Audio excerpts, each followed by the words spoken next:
My family was quite close, and we all became partners in my father's financial business. I had one brother who was 14 years older than me and married very young. He and his wife Melody had two sons, the firstborn when I was just 5 years old. My second son was born a year later, which gave me nephews who were closer to me in age and interests than my brother. We all got along great and ended up working in my dad's business. My father lived through the housing crisis 10 years ago.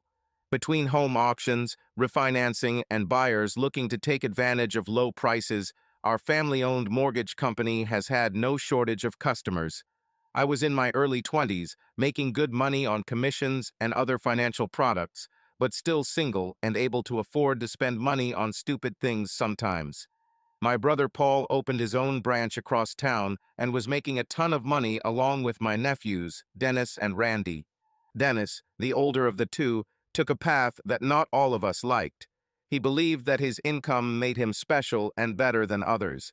He wasn't born at a time when my father was struggling to survive and almost lost everything, so Dennis took everything for granted. This was at a time when many families were struggling, and his boasting about his financial situation was simply unacceptable to me. He married a girl named Colleen who was just as arrogant as Dennis. I always believed that it was she who encouraged him to behave this way. They lived beyond their means. They bought a large house that had been repossessed from the previous owners in a prestigious area, drove expensive cars, and did not particularly value those who were not like them. Colleen was a nurse and worked for one of the mobile heart scan clinics. 2 or 3 days a week, she traveled to remote areas to help the medical team, and in the evenings she usually returned home, sometimes staying overnight. Despite the fact that she was in excellent physical shape and many considered her very attractive, we did not get along with her. She knew that I could not stand her arrogance and manners, and we tried to avoid each other. It's funny, knowing their financial situation, I knew that Colleen had spent a lot of her husband's money, and they were actually having a lot of cash flow problems. Their mortgage was huge, and their cars weren't cheap. She tried to convince everyone that she worked only to avoid boredom, but that was far from the truth. They owed money on almost everything, and her attempts to maintain the illusion of prosperity only strengthened my desire to stay away from them at family gatherings so as not to say something that would ruin everything. My brother opened the first branch on the north side of town, and my father asked me to explore several options in the south and west. The 4 offices we already had reached capacity, and he wanted to open a new branch instead of expanding the existing ones. I was surprised at how far away some of the suggested locations were, but when my dad showed me the statistics of where mortgage requests were coming from, it made sense.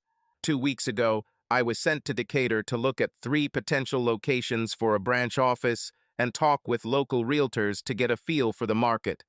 The father wanted to do research on site rather than rely on data from the internet. Since I was single, I decided that this would be a great opportunity to relax and have fun. Little did I know how much fun I would have when I went on this trip. The city was quite large, many enterprises operated in it, which ensured a certain turnover in the housing market. Of the proposed locations, none had clear advantages, and the choice would come down to cosmetic details if one had to be made. One of the premises was a little larger, but also more expensive, and the rent per square meter differed by literally a few dollars. I drove around the city working on the phone, but by the end of the day I was starting to get tired and decided to head to the hotel where I planned to stay for the next 2 days. That's when my adventures began. As I pulled into the hotel parking lot, I noticed a huge medical bus with the Heart and Vascular Health logo, just like the company Colleen worked for. I drove past the bus and saw that it was empty. Their workday was probably over, and they were heading out to dinner, which is what I had planned to do.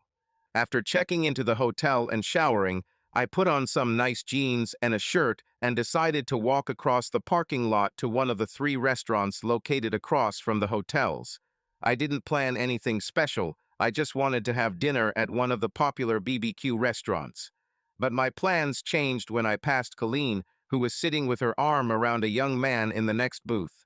I asked the hostess to seat me at a table behind them, and she, smiling, complied with my request.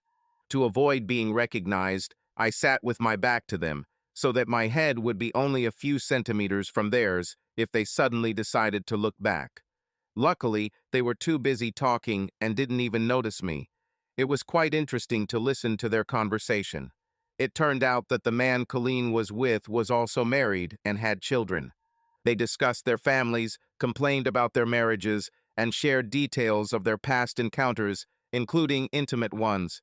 It became clear to me that they had been dating for a long time, and their relationship was not an accident.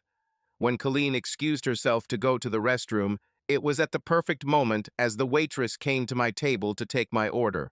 I didn't take into account that Colleen might recognize my voice, but fortunately that didn't happen. I ordered a half order of ribs, a baked potato, and a salad. And then it dawned on me, I could use this situation to my advantage. I started quietly filming videos on my phone. I couldn't have thought of a better scene to record. They were discussing their marriages, their families, and their sex lives both at home and with each other. They were clearly proud of their romance and planned to take it to the next level. The phone recorded sound, but all I could capture was the back of their heads. To get a picture of their faces, I had to take the risk of going to the bathroom myself, so I decided to do just that. Holding the phone in my hand, facing backwards, I went to the toilet, but when I looked at the recording there, I was disappointed. The image was jerky due to movement. So as I was leaving the restroom, I turned on the zoom mode and stood in the darkened corner near the entrance to get a good shot of her hugging him and kissing him on the cheek. This allowed me to return to my table, recording the entire time. The rest of their conversation was mostly mindless chatter, but with a little editing, I was confident I could bring out useful points. One of them happened when Colin mentioned that she had sex with him on one of the test tables on the bus. The man laughed and said that he had already tried it with Jenny. Now I needed to know his name and who Jenny was. Having a lot of information on hand, I still didn't know what to do with it. I quietly paid the bill and went outside to wait for them to come out. This happened about 10 minutes later. Colleen was hanging on his shoulder again, and I continued filming until they entered the same hotel where I was staying. To remain unnoticed, I kept my distance, but still entered the hall as they walked up the stairs. Listening to my recording, I was pleased with the result. The video from the restaurant turned out great, and it was obvious that it was her. It was impossible to deny her voice if it ever came out, and I knew it would. I just haven't decided how yet.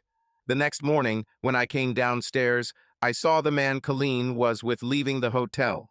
I didn't see the nurses, so I assumed they were already on the bus. He walked up to the bus, got on it, and was on his way in a few minutes. I kept a good distance, keeping an eye on him, until he pulled into a large parking lot near a social events building. I drove past and turned the corner to turn around and head back.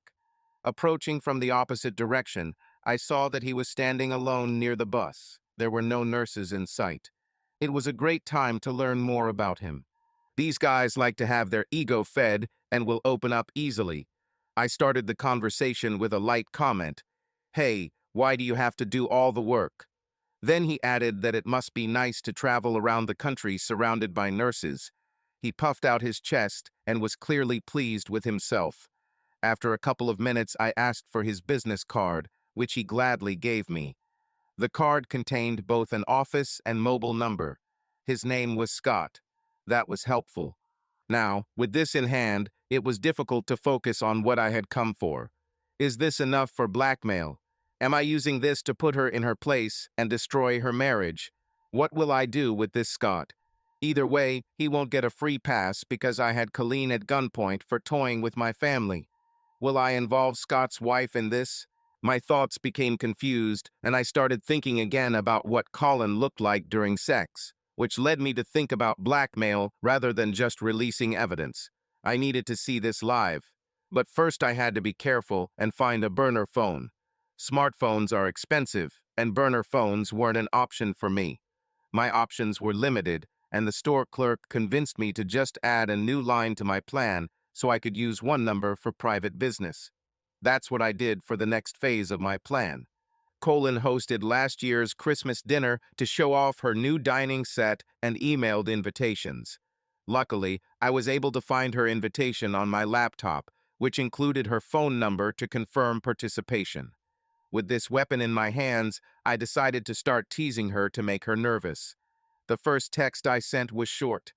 Ask Scott if you were as good in bed as Jenny.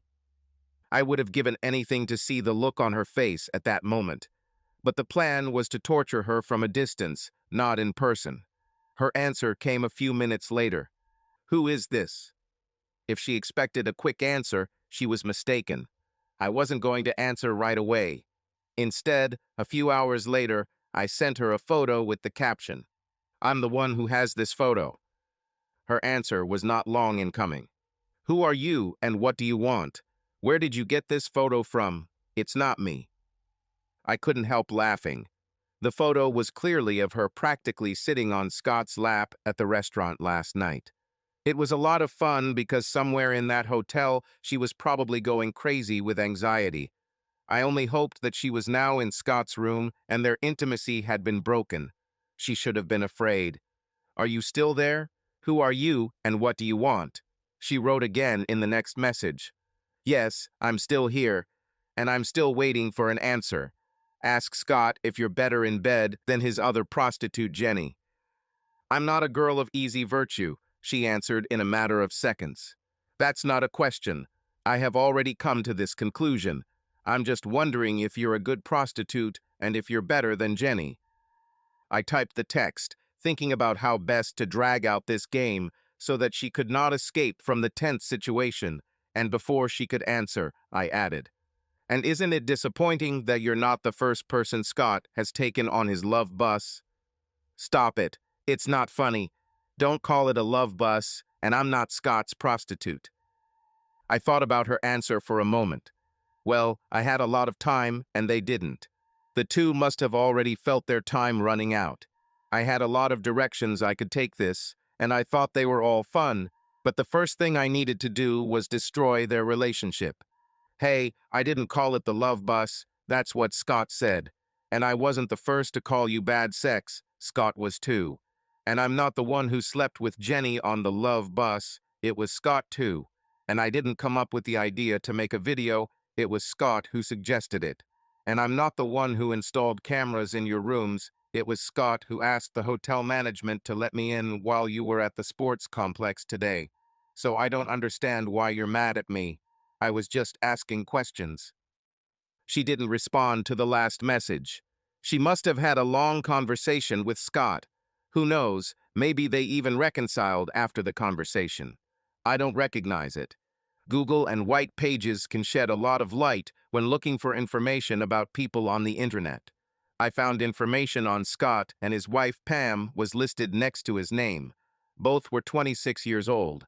I sat there editing my footage until I had a perfect 10-second clip of their faces clear as they walked through the parking lot.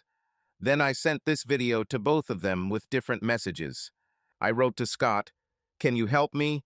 I'm trying to send this to Pam, but the message isn't going through. Maybe I dialed the wrong number." And I sent Colleen the following message. "Hey, when I send this to Dennis, do I need to tell him it's Scott in the photo, or will he already know?"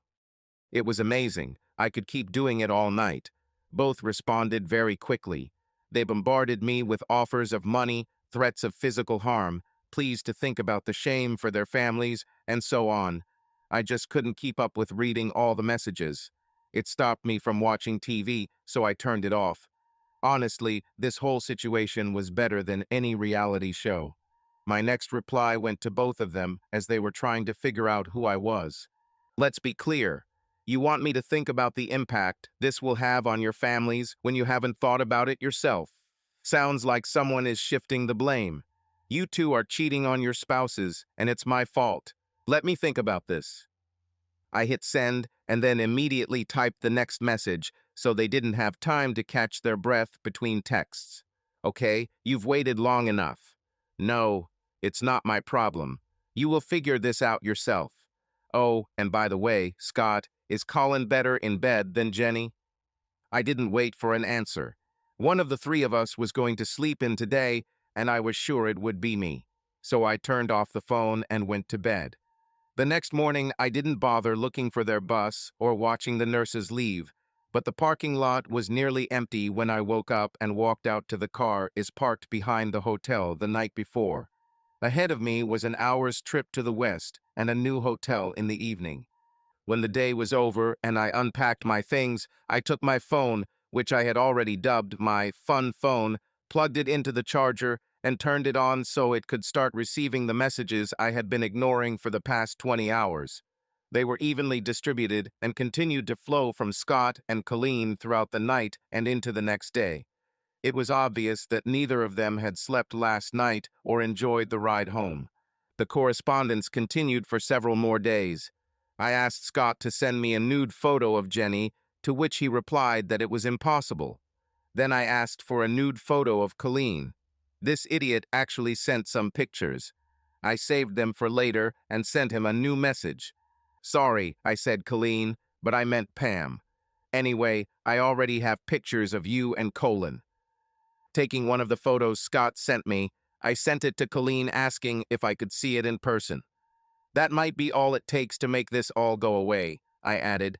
In response, I received several messages where Colleen showed her true nature the way I knew her. She sounded like a member of the mafia. She was not embarrassed by the language, threats, or attempts at intimidation. But unfortunately for her, she was not in control of the situation. Okay, don't worry. I'll just send Dennis what I got from Scott. Is his number still 809 XXX? I answered. Or maybe his father? Do you call him Paul or Dad? Silence. Colleen didn't write again all day. Nothing. I haven't heard from Scott either. I highly doubted that they were communicating with each other. Most likely, they were both focused on how this would all end for them if the information came out. I sat down at the computer and started looking for articles about how women can tell if their husbands are cheating. One article mentioned that guilt-ridden husbands suddenly start giving gifts to their wives. That could have been my trump card, and I wouldn't have done anything. Okay, all I had to do was cut out this article and send it to Pam, circling the correct section. Then I'll wait a day or two and send Scott another message. Scott, I love seeing happy couples. What I now ask you to do must be done without question and without hesitation. If you can't do this, none of your proposed options will suit me. You see, I don't need your money, but you will need them. Buy your wife a bouquet of roses on the way home and invite her to go out to dinner. You will take a selfie of the two of you in the restaurant and send it to me. If I don't receive the photo by 9 o'clock at night, she will receive the photo on her phone at 9:15. Scott didn't hesitate. By 8:30, I already had a photo of him and Pam at the restaurant on my phone. I must admit, she was very nice. She wasn't the glamour model that Colin tried to make herself out to be, but she had good looks and an incredible smile. I was sure that if Pam spent as much money on her hair and makeup as Colin, she would look even better. 2 days later, I told Scott that he should insist that Pam buy herself a new car. I don't care what you trade in or what car you buy, but I want to see her in a new car. Teach her to park backwards into the yard, and I want a photo from a car dealership and then a car parked backwards in your parking lot all week. After that, I sent Pam another copy of the article about cheating husbands with the same section highlighted, only now I circled it with a red marker. At the bottom I wrote, "And they start acting strange. Ask him to show you his phone for a minute." I didn't need to come to them to see the car. I was sure that it would be parked in the yard. Scott sent a photo of Pam in a new black car. She was sitting behind the wheel, smiling. Now she needs new things. Look at her in that car. I want to see new outfits, new hair and makeup. And again, flowers photos came. That evening, I received an angry text from Scott. Pam had thrown flowers at him and accused him of cheating. He said her scream could be heard a mile away as she started yelling at him about his guilt expressed through gifts and demanding to know what was wrong. Apparently, his answer was not satisfactory because he sent the message to me from his mother's phone. "What did you tell her?" he asked. "I didn't tell her anything. If I talked to her, she wouldn't ask questions, she would already know everything. Maybe you should ask Jenny or Colin," I answered. Some might say that I played a role in the destruction of their marriage, but could it be called a marriage?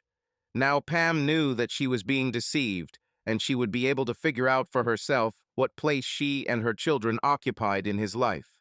I decided to leave this story alone. Scott won't trust her on his late-night drives, and frankly, he shouldn't.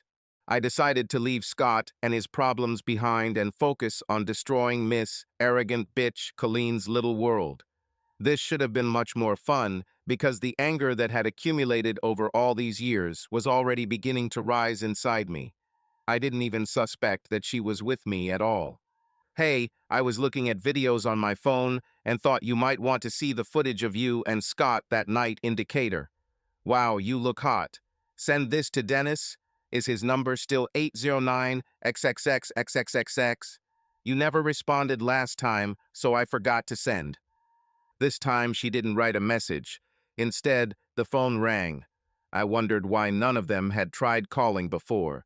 It might be harder to talk on the phone without being noticed than just text, so apparently she was alone right now. What do you want from me?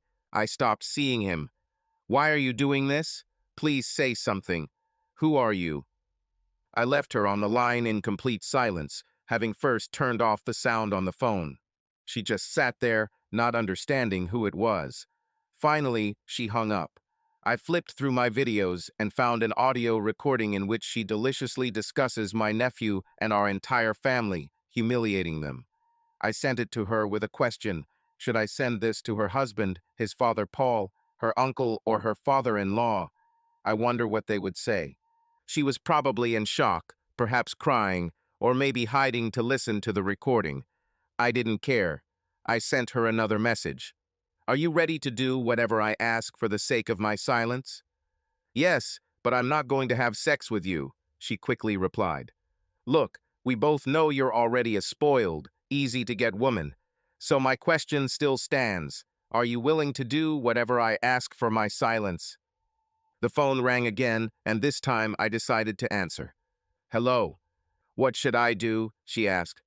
I covered the receiver with a towel to muffle the sound a little and spoke quietly, almost in a whisper, so that she could not recognize my voice. I wasn't going to reveal my identity just yet. Next Saturday, there will be a birthday dinner at your house in honor of your husband's grandfather's birthday.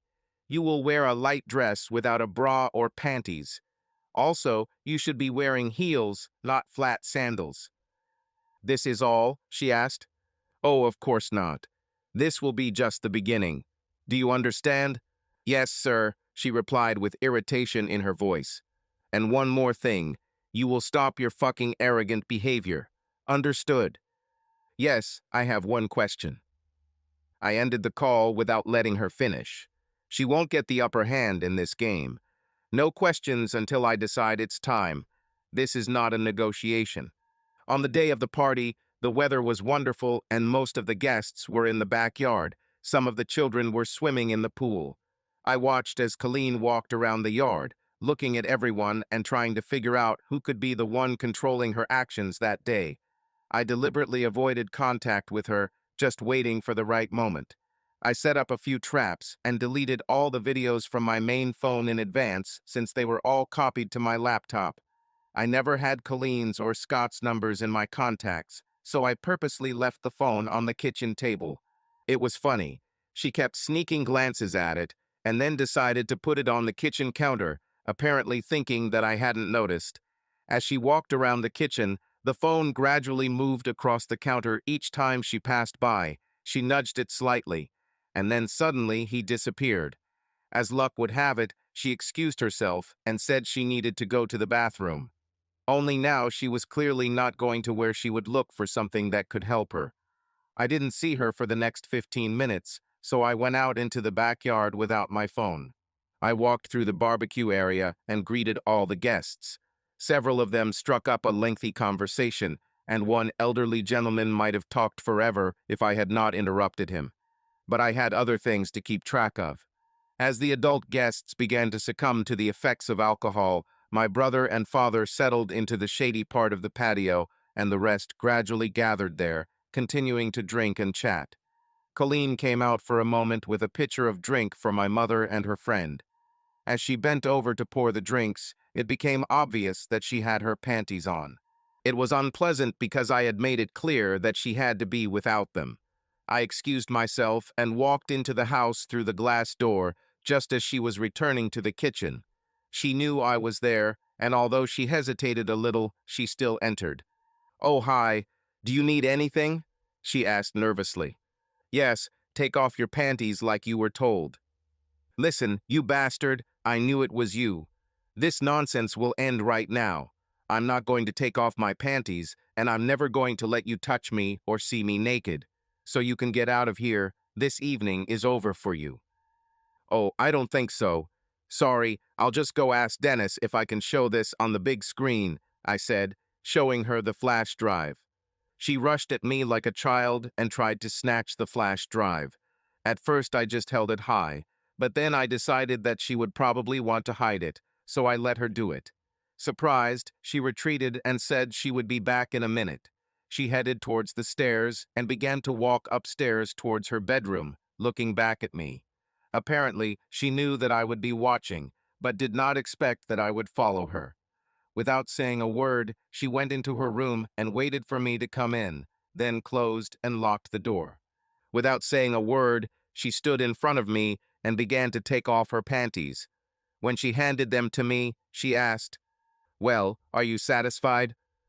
"Oh no, not quite yet, but I'll be there soon." I walked closer and took them from her, then leaned over and whispered in her ear, "Show me how good my little bitch is at pleasing. On your knees. Now." A displeased grin appeared on her face, but she still knelt down and began to unzip my fly. I encouraged her, calling her a good girl and promising that our dates would be repeated. She shuddered when she heard this, but continued to give me pleasure. Colin was one of those women who seem to be born with an innate understanding of how to drive people crazy, and I'm not just talking about her looks. This was the case when her presence itself already created an atmosphere that could hardly be called anything other than magical. She knew how to choose the rhythm, that golden balance between confident persistence and light, subtle tenderness, which made you literally drown in the moment, completely forgetting about all external stimuli, problems, and, yes, basic morality. Her movements were flawless.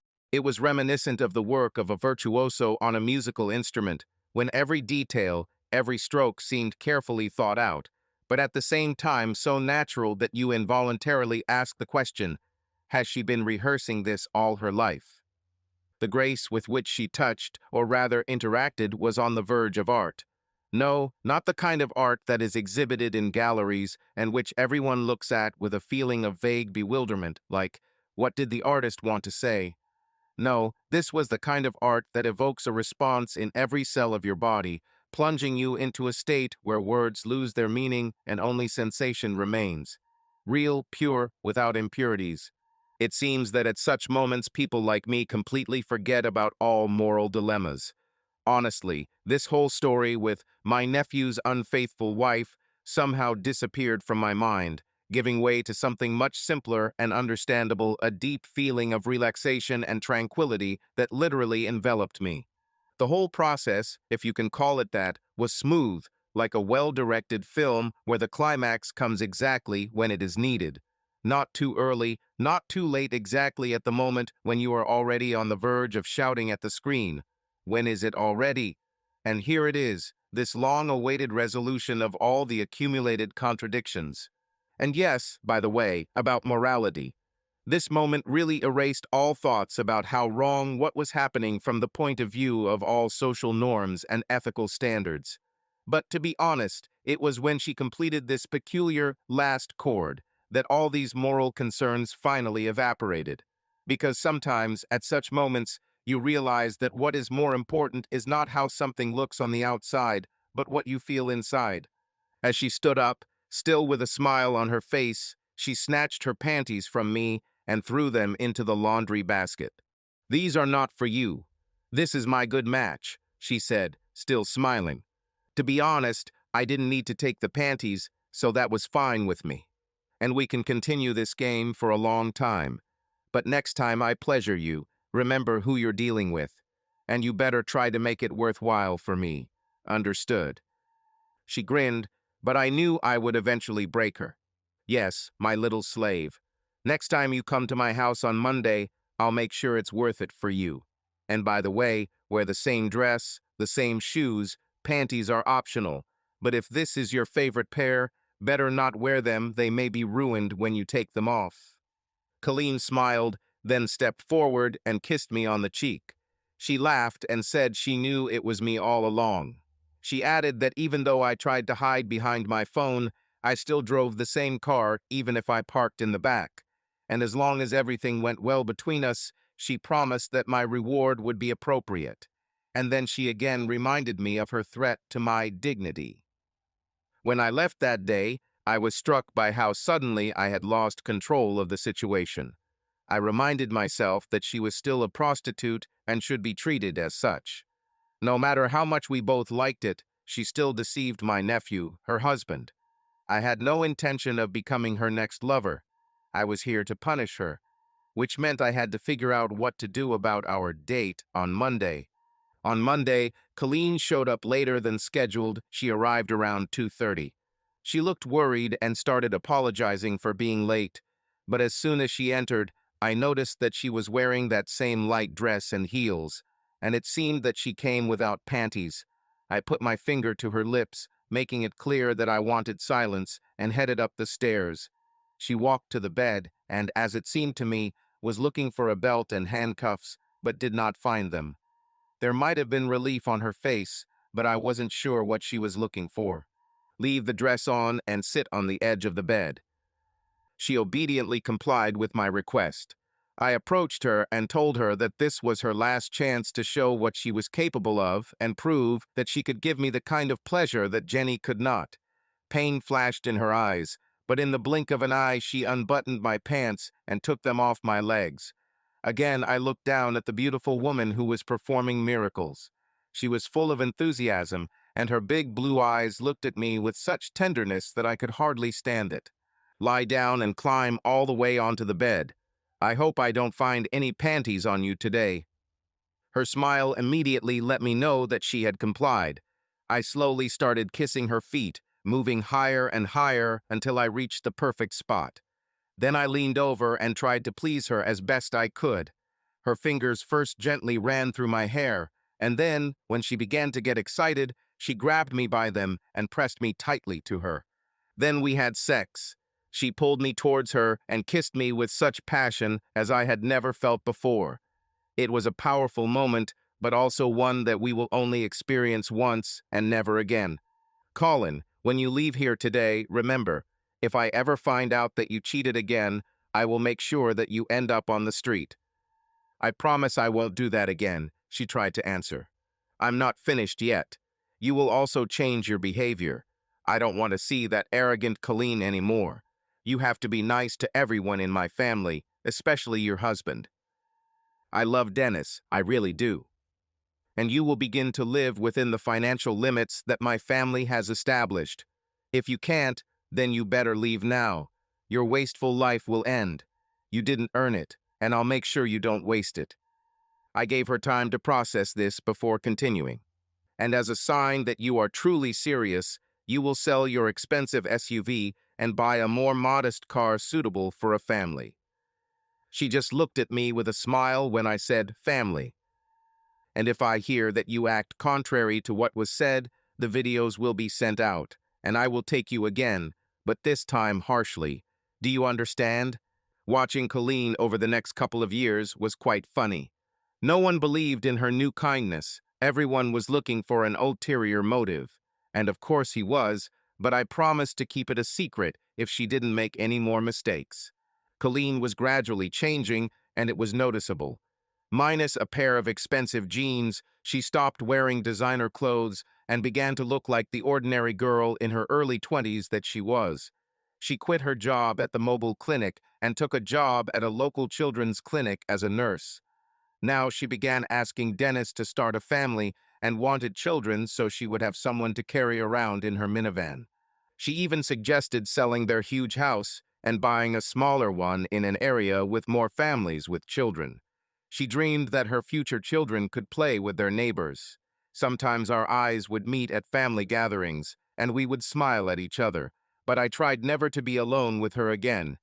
All I knew was that she was gradually becoming the kind of woman who could be accepted into the family. I kept that second phone in a drawer for almost 2 years. When Colleen had her first daughter, I went to her house when she was alone and handed her this phone.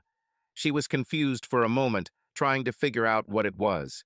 Even though I had all the files on my laptop, that phone became a symbol my approval of her change.